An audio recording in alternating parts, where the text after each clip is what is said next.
Hello, my friends, and welcome to the Heart-Based Business Show. I am so excited about today. I can't begin to tell you because there are many, many people that come to me that say, how should I market my book? What should I do? Should I hire one of those expensive people that tell me where to go, what TV show to be on? What should I do? And so here's the wonderful thing. I got somebody that can tell you what to do, and it doesn't have to rely on me. Yes, I have definitely had my own experiences, but it's not something that I teach. I can teach you how to do media on your computer at home, but I am not a person that teaches about how to get on TV. And I know so many of the people in the Authors and Speakers Visibility Playground want to know how to get themselves on TV so that they can talk about their book. And you can't just go on and talk about your book, right? You have to have something pertinent to talk about that has to do with your book. So I am going to bring you a guest today that's going to give you the secrets for how to get on TV and share what it is that you have in your book. So hang tight. I'll be back with you in just a minute.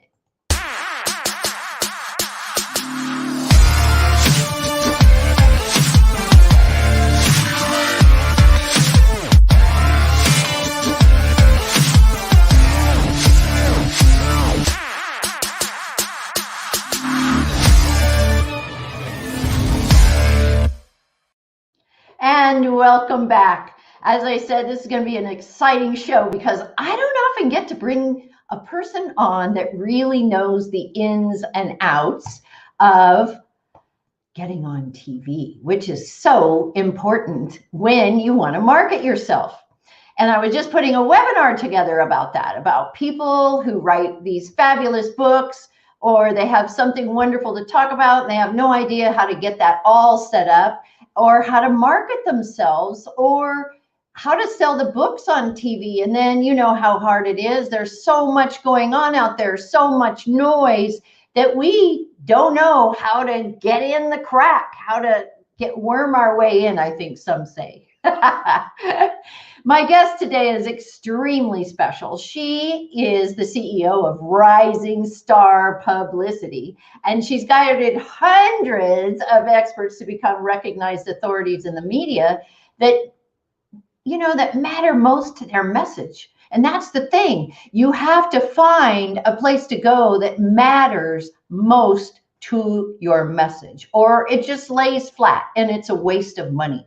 I want to stop for a minute and tell you, I've had clients who have wasted a tremendous amount of money paying publicists, and they pay them $10,000 and then they have to fly all around the world to speak. So guess what? That's another $10,000 on top of it when you include motel rooms and food and flights and everything that goes along with this. So my guest today is going to give it to you an inexpensive way to do it. That's why I have her here. So when clients master her strategies, they earn their own publicity on TV, podcasts, print, and online outlets. But today we're talking about TV. And this is going to advance you into a thought leader. And so many people want to be a thought leader and they say, how do I do it? I don't know how to become a thought leader. We're going to be talking all about that today. And this wonderful person has, she's been on TV a lot. She's been on TEDx speaking. She's done MC roles on international stages, and she's done so many things. And she's going to share with you why you do not need an expensive publicist to book your first media spots. And she'll show you exactly what to do and what not to do. So without any longer ado, I want to introduce Meredith Liepelt. Meredith?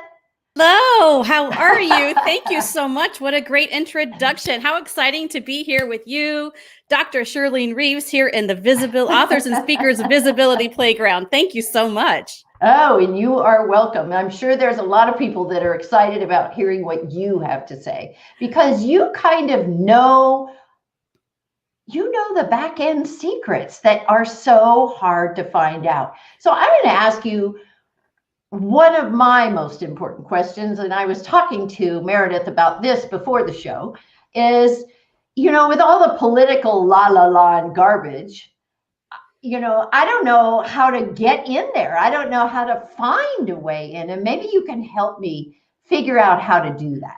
I would love to do that because this is a big question, because a lot of times people think, well, the only topic that anyone's talking about is politics or all this kind of stuff. And who wants to go on and talk about that? The good news is we don't have to.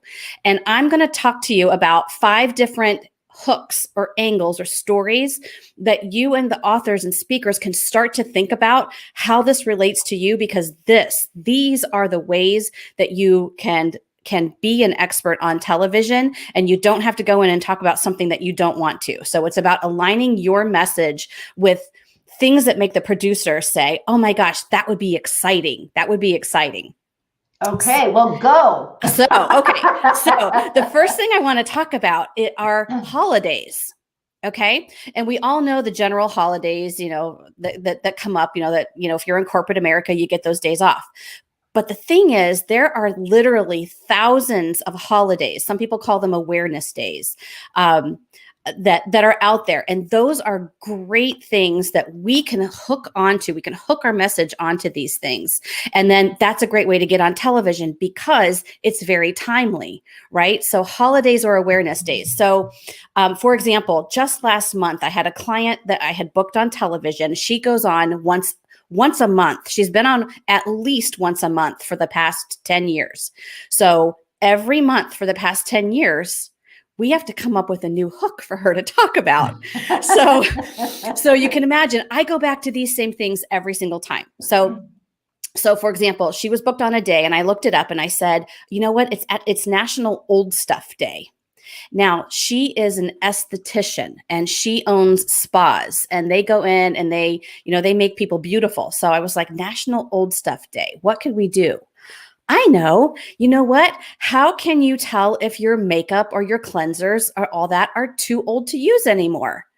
So that's a good one. Right. So we just used that holiday. We hooked what she does and what she knows and her expertise into this holiday. And within 5 minutes of sending this pitch, the producer sent back and she said, sounds awesome. Let's do it. So the way that you find out about these I call them off the beaten path holidays. There's a website out there called chases.com. And it's a book out there called the Chases Calendar of Events. And you can actually go and you can purchase this book on chases.com, or you can do a search on chases.com, or you can go to the library. It's a research book, so they won't let you check it out usually, but you can go and you can look at these holidays, and there are literally thousands. Like the book is probably one of these like 2-inch books. Or you can just look up something online and just say, national holidays for the month of April 2021, and you can see. So if you can hook your business into one of these awareness days or holidays, that's a great way to get on, because of course they have to have you on if it's if the day's coming up next week. They have to have great. Yeah, they have to. Right. Or if it's a month, if it's like, like I worked with a doctor and a cardiologist. So for National Heart Awareness Month, we had the whole month to choose from. So we weren't locked down to a certain day. So like all these different holidays, they are yours for the taking. And you can not only use this to get on TV, but you can use this in your marketing in all kinds of different ways. I kind of come back to like there's a National Bubblegum Day. And so it's always like, hey, chew on this. Here's a tip for National Bubblegum Day. Give a tip from your book. Like it just makes it's a different entry point so that you're not always saying the same things, right? Mm-hmm. So awareness days and holidays, that's one thing. Another thing is to piggyback on pop culture. So anything that's being talked about right now, and there's a great website out there, and it's literally popculture.com. Okay. So you can go and you can see what are people talking about? Like what's relevant, all this kind of stuff. So a few weeks ago, of course, Oprah Winfrey did her interview with Harry and Meghan. And there were a lot of topics that came up, right? So if you're a relationship coach, you could piggyback on the fact that, Oprah is talking with Harry and Meghan about relationships, and you have some relationship tips. If your book is about relationship, whether it's relationship in business, relationship, personally, like you can piggyback on top of that, because imagine them saying there's some sort of lead in and they say, well, Oprah is in the news and she had this big interview with Harry and Meghan and they were talking about relationship, issues in the family. Well, we have local relationship expert and author so-and-so here to talk about this and that and the other thing. That's you as the book author. Perfect. Also, if you talk about handling difficult situations or, anything like that, anything that is in and around, all of that, you can use those, piggybacking on pop culture.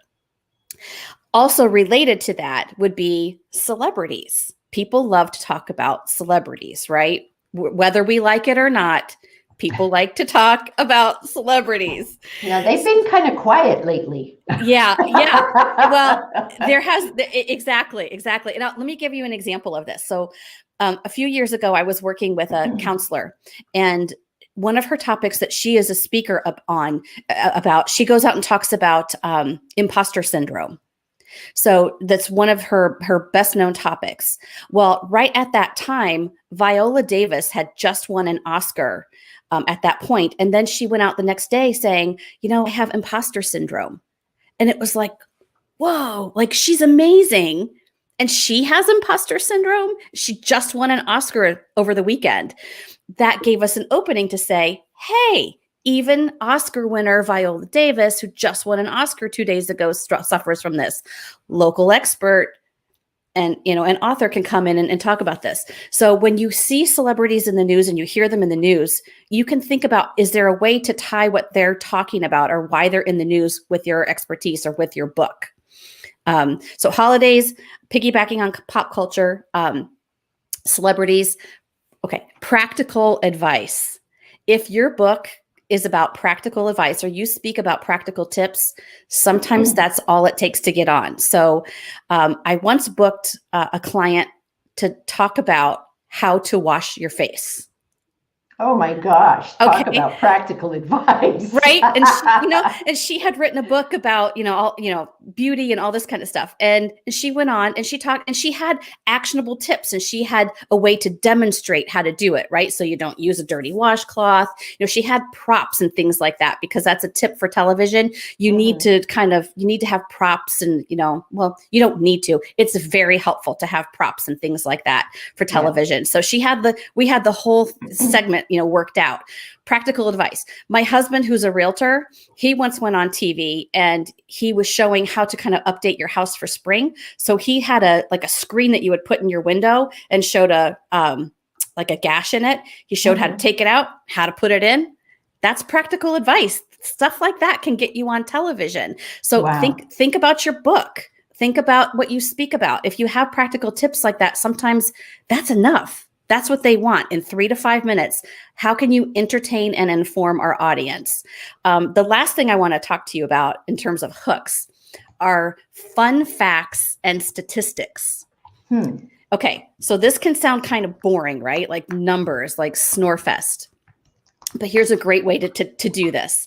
So think about your expertise in your book and what you speak about. There is a governing body, right? There's some sort of association that you probably belong to that probably looks at and produces a report every year. There's a statistic about this in the industry, or there's a statistic about that. Well, you can take those statistics and create a myth and truth or true and false kind of situation. And you can ask questions to the anchors and they will they'll hold up a sign that says true or false. And it's like fun and interactive and stuff like that. So a client of mine just did this just last month, I think it was. And her company, it's a design build firm, and they design and build all these amazing houses. And so she went to her governing body and was like, what are the remodeling trends? So it's interactive and it's fun and you get your point across. So those are some angles and some hooks I want you to think about that take you far out of the politics conversation and right into your book or your speaking topics. Boy, that was a great answer to that one question. I know it was kind of long, but there's just all these creative ways to think about, how you can get your message out there. Now, I know that one of my clients, and I didn't put her on this TV show, so don't get me wrong. She made so many mistakes. I mean, and it started with her book because it was what do you call it? A titty pink book is what they call it. With her dog on the front. And she's talking about how to overcome depression.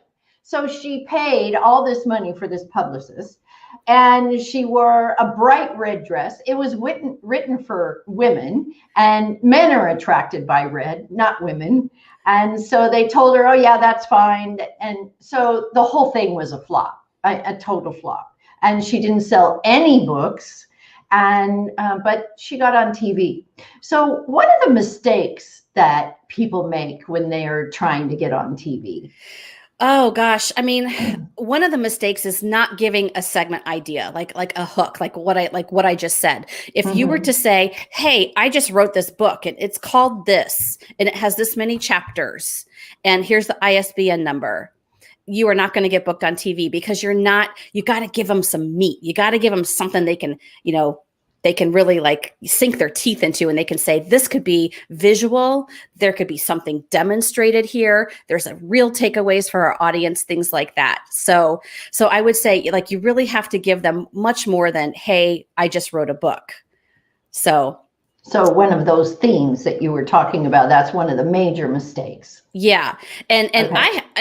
if I can, I'd love to share just some mistakes that I've made over the years. Feel free. Okay. I call these are from my oopsie daisy files because, I do think that we learn when we hear like things that have just not worked and things that we could do better. So I have a couple things to share. So this is years ago. I was booked on probably my first or second TV show. And I had to call the producer to just sort out some final details. And I called and she answered and she's like, Meredith, I'm actually producing the show right now. Can you call me back in 20 minutes? And I was like, oh my gosh, I called her during the live show. And I mean, rookie mistake. Like, why did I do that? She was kind about it. I'm sure she was annoyed, but she was kind. And I was able to go back, and have my clients go and all that. It was fine, but don't ever call a producer while they are actively producing a show. That's number one. Mm-hmm. And number two is when you do go on TV, buy the clip. Like TV stations will not give you a clip of your TV appearance. And this is something that I did not do in the early stages of my career. I did not go buy the media clip because once you have that media clip, you can use it forever. And where you buy that, it's from a media clipping service. So what I would say is, like, go to Google and just put in like media clipping service and then the name of your city. Find someone local who can go buy it for you. It's around $100, more or less. You can find some for $50. Some might be $125, something like that. They're all a little bit different, but do go grab that because that is such credibility that you can have on your website forever. And when people go check out your book or they check you out as a speaker and they see that you've been on TV, you're in another level. You're playing a bigger game, and that makes a big difference. Absolutely. It makes a big difference. I can't begin to tell you. And then you can just run all your clips together, right? So they can see all the different places you've been. Exactly. Then you can do a sizzle reel, which is really exciting. It's you coming on stage. It's you being introduced on TV. It's you being brilliant on TV, giving your sound bites and showing your demonstrations and all that kind of stuff. It just makes it really puts you in a different bracket there. Okay. So don't call the producer while they're on the show. That's one. Go ahead. What else? Well, don't call the producer when they're on their show, and then make sure that you purchase that video clip. The video clip, yes. Yes. Those would be the two big things that I would want to tell people that I learned the hard way. So you don't have to. So what happens if you don't purchase it? Well, they usually put it on their website, and it will stay there until they take it down. Now, will that be a week? Will that be a year? Will that be 4 years? It's usually there for quite a while. Like there are times like when I go back to look for various clients, there's stuff that's still there even years later, but you don't know for sure. And you can't put that on your website. You can do a screenshot of it, I suppose, but people can't see you. They can't see your energy. They can't see how you speak. And if you're a speaker, that's really important. So I would say, go and grab that. That is worth the $100 to go and grab that. Then you can use it forever. Absolutely. I agree. Good. What else? Tell us more mistakes. Oh gosh. One of the mistakes is when you go on TV, like everyone who's listening is an expert, right? So one of the mistakes is not taking that leap from expert into being more of a presenter. And what I mean by that is going on TV is much more than just sharing information. Like you have to bring really good energy. They want to have people on TV who have really good energy and good rapport. So a presenter will also listen very well to the questions that the anchors are asking and answer those questions and then come back to your talking points. So presenting is about, it's how you sit. Like you do have to learn how do you sit in a chair? Because if you sit kind of back like this, you see how I'm just sort of like a blob. But if you sit forward and you have energy, and you cross your feet at the ankles, like you have energy. So that's a presenter. Also, if you're standing, you can learn how to stand. Like don't keep your knees really, really straight because honestly, you can sometimes pass out. So learning how to stand as you present your topics is also really important. And having visuals and learning like what to wear and even like how to do your hair. I had a client once who had a super cool hairstyle. It came kind of like over her eye, and she was this way, so we couldn't see her face. So we talked about like how to do that. So presenting, like understanding that you're on camera and you have to really be aware of where that camera is and present in an exciting way, as opposed to just thinking that you're going to go on and present your tips. Your tips are really important and they're the meat of it, but there's all these other pieces that are also important in making a good presentation. Another kind of thing to think about is sometimes people will come to me and they'll say, Meredith, I really want to get on Steve Harvey, or I really want to get on Ellen DeGeneres, or I want to get on the Today Show. And my question is always, what have you done so far? Like, what TV have you been on so far? And 9 times out of 10, people will say, well, nothing yet.